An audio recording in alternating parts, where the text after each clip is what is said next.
ल है साथीहरू, यहाँ चाहिँ बुदुना माछा रहेछ। एउटा ट्याङ्कीमा चाहिँ खेलिरहेछन्।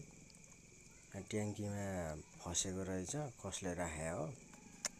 अनि ढुङ्गा रहेछ, खाजा नास्ता सबै दिएको रहेछ यिनीहरूलाई चाहिँ।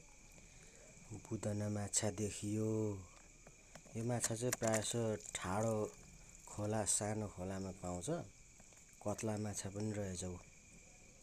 अब हेर्नु त, यो कत्ला माछा पनि मिसिएको रहेछ भनेपछि अरू असला माछाहरू पनि हुनसक्छ। अनि साथै बुदुना माछा।